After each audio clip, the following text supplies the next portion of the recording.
Welcome to another lecture. तो आज हम रीडिंग लगाने वाले हैं एनसीईआरटी की किस टॉपिक की 6.5.2 transcription unit and the gene.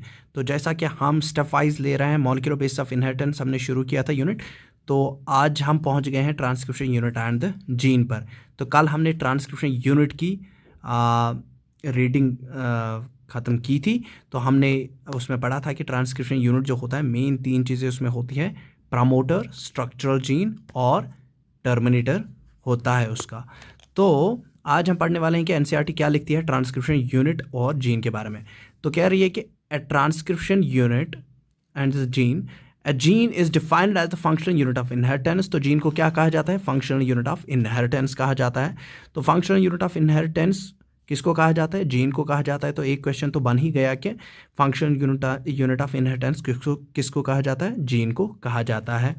दो there is no ambiguity that the genes are located on the DNA, NCERT लिख रही है कि यहाँ पर कोई भी एम्बिगिटी नहीं है, कोई भी शक नहीं है कि जो जीन्स होते हैं ये लोकेट होते हैं किस पर? डीएनए पर। बिल्कुल सही कि डीएनए पर जीन्स लोकेट होते हैं, तो इसमें कोई शक की तो बात ही नहीं है। इट इज़ डिफ़िकल्ट टू, लेकिन ये बहुत ही ज़्यादा मुश्किल हो जाता है एक जीन को डिफाइन करने में in terms of DNA sequence. तो एक जीन को in terms of DNA sequence define करने में बहुत ही ज़्यादा मुश्किल हो जाता है। और ये जो डीएनए सीक्वेंस होती है जो किन को कोड करती है? जो टीआरएनए और आरआरएनए मॉलिक्यूल्स को कोड करती है, वही सीक्वेंस किसको डिफाइन करती है? वही डीएनए सीक्वेंस कोड करती है जीन को। तो हमारा एक और क्वेश्चन बन गया कि सीक्वेंसेस कोडिंग फॉर टीआरएनए और rRNA are used to define the gene are the sequences which define a gene. तो gene is defined by, ऐसा भी assertion बन सकता है, gene is defined by the DNA sequences coding for tRNA और rRNA। बिल्कुल सा अच्छा सा assertion बन रहा है, ठीक है। उसके बाद रीजन आएगा जीन इज सिंपली, देखो रीजन क्या बन सकता है इसका? जीन इज द इनहेरिटेंस, मतलब unit of inheritance.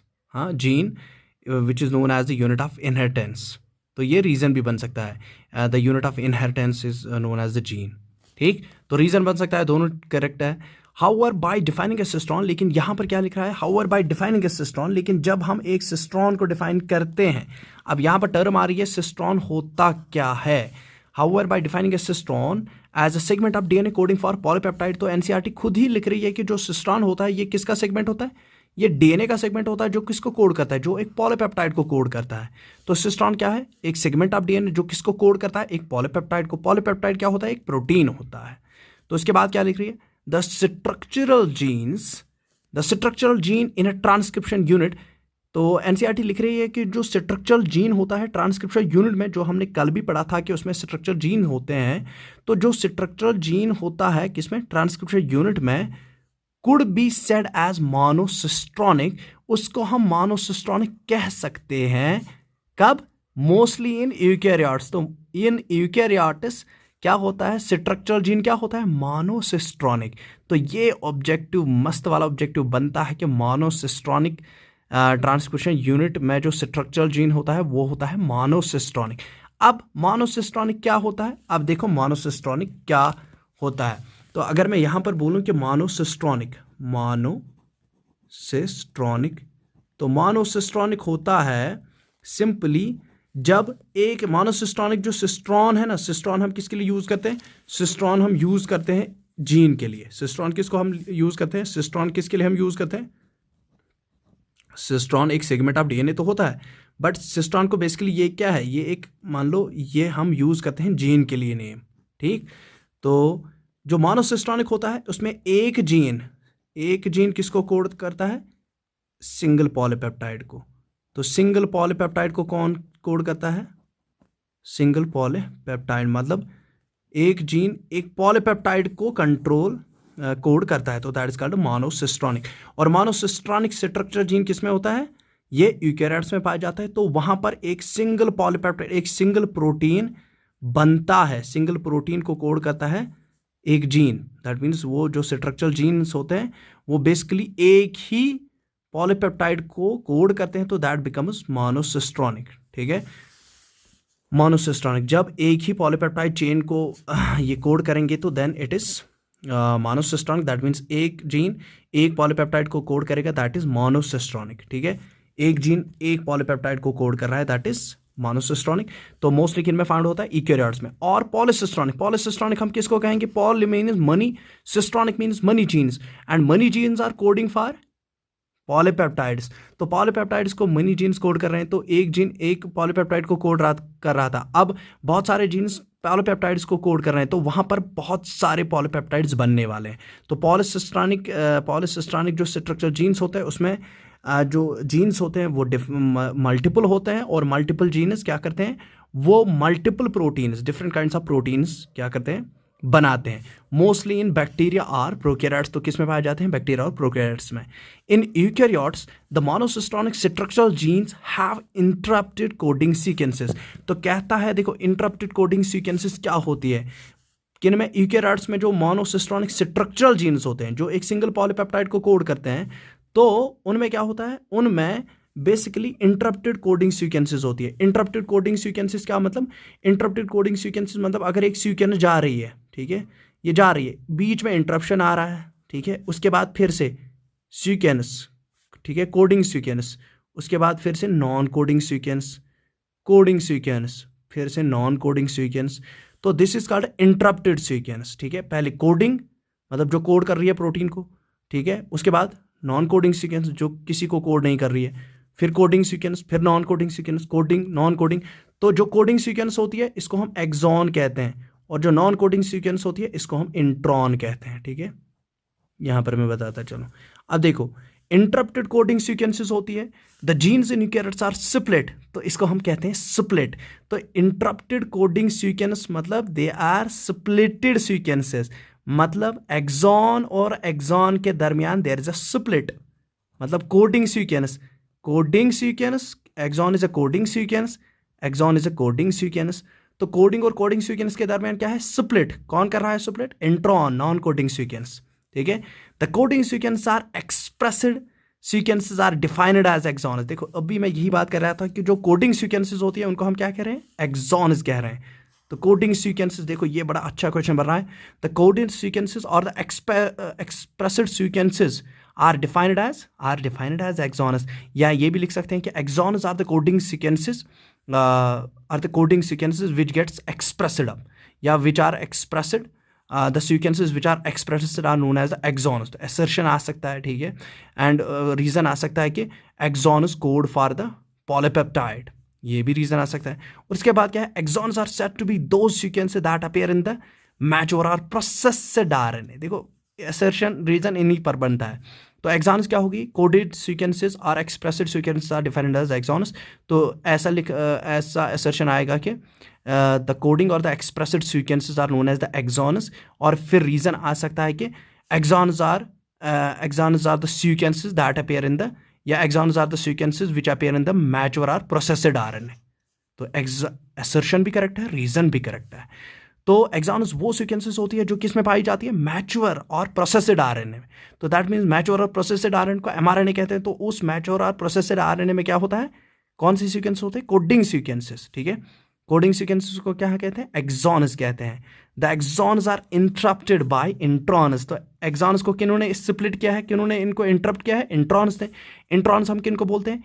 Intervening sequences. Intervening sequences मतलब जो बीच में आ रही है, जो बीच में बाधा डाल रही है, जो बीच में बैरियर बन रही है। Sequences do not appear in the mature और प्रोसेस्ड आरएनए। तो दैट मीन्स ये मैच्योर और प्रोसेस्ड आरएनए में नहीं पाई जाती है। तो जब मैच्योर आरएनए बनता है तो उससे पहले ही उसमें जो इंट्रॉन्स होती है, इंट्रॉन्स को क्या किया जाता है? स्प्लाइस किया जाता है, जिसको हम स्प्लाइसिंग ऑफ आरएनए कहते हैं। तो स्प्लाइसिंग ऑफ आरएनए में क्या हो जाता है? इंट्रॉन्स को बाहर निकाला जाता है। ठीक है, तो मैच्योर आरएनए में introns sequences, that mean non coding sequences नहीं होती है। द स्प्लिट जीन अरेंजमेंट, तो ये क्या हो अरेंजमेंट हो गया? Split gene arrangement. तो coding, non coding, coding, non coding, तो this is called split gene arrangement.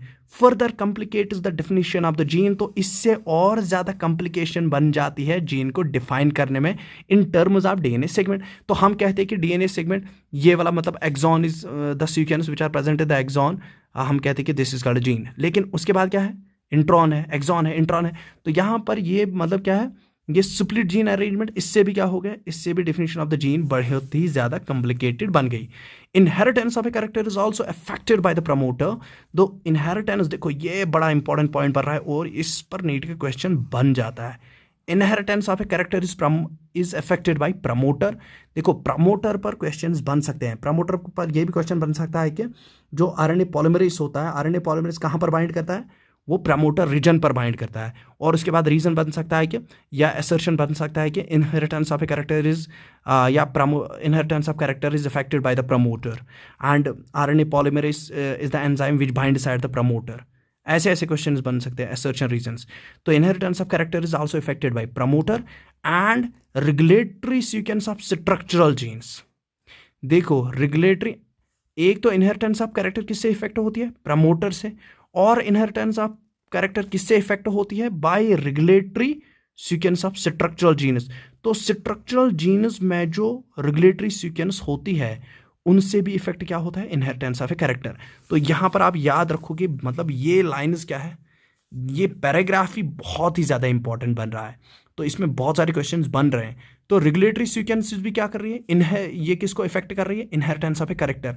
तो इनहेरिटेंस ऑफ ए कैरेक्टर किस किस पर डिपेंड है, एक तो ये प्रमोटर से effect, it depends upon the promoter and regulatory sequences of structural gene. ये आप याद रखोगे, रेगुलेटरी सीक्वेंसेस किसकी, स्ट्रक्चरल जीन की रेगुलेटरी सीक्वेंसेस, और जो प्रमोटर है, प्रमोटर पर भी डिपेंड करती है इनहेरिटेंस ऑफ ए कैरेक्टर, है ना। समटाइम्स द रेगुलेटरी सीक्वेंसेस, लेकिन कभी कभार क्या हो जाता है, इसीलिए कभी कभार the regulatory sequences are loosely defined as regulatory genes. तो कभी कभार हम रेगुलेटरी सीक्वेंसेस को क्या कहते हैं, रेगुलेटरी जीन्स कहते हैं। Even though these sequences do not code for any RNA और प्रोटीन, इवन दो कि अगर वो सीक्वेंसेस किसी आरएनए या प्रोटीन को कोड नहीं करती है, फिर भी हम उनको रेगुलेटरी जीन्स कहते हैं, क्योंकि वो किसको रेगुलेट करते हैं, दे रेगुलेटरी सीक्वेंसेस किसको कंट्रोल करते हैं, इनहेरिटेंस ऑफ ए कैरेक्टर। तो दैट मीन्स एक तो वो नॉन कोडिंग होती है, तो हम ऐसा भी क्वेश्चन आ सकता है कि regulatory sequences are the non coding sequences, ठीक है, which regulatory sequences are the non coding sequences present in the structural gene, ठीक है, या regulatory sequences are the non coding sequences which regulate the inheritance of a character. ये भी assertion correct बन रहा है, ठीक है। तो इतनी बात होगी। तो बहुत ही इंपॉर्टेंट टॉपिक है ये। देखो स्प्लिट मतलब आपको आना चाहिए, एक्सॉन का मतलब आपको आना चाहिए, इंट्रॉन का मतलब, और ये जो यूकैरियोट्स में पाए जाते हैं मोनोसिस्टोनिक मतलब सिंगल पॉलीपेप्टाइड को वो कोड करते हैं, पॉलीसिस्टोनिक दैट मीन्स वो मल्टीपल पॉलीपेप्टाइड्स को कोड कर रहे हैं। तो ये चीज़ें बहुत ही ज़्यादा इंपॉर्टेंट है। और देखो इंट्रांस किस में नहीं पाया जाता है, मैचवर आरएनए में इंट्रांस पाए ही नहीं जाते हैं। क्यों? क्योंकि इनकी स्प्लाइसिंग हो जाती है, ठीक है। तो splicing is done in mature RNA to remove the introns, ठीक है, to remove the introns. what is to be done, splicing जो होती है वो किन की होती है, इंट्रॉन्स की स्प्लाइसिंग होती है, इनको बाहर निकाला जाता है। तो आज का लेक्चर इतना ही। तो कल हम types of RNA and process of transcription पढ़ने वाले हैं।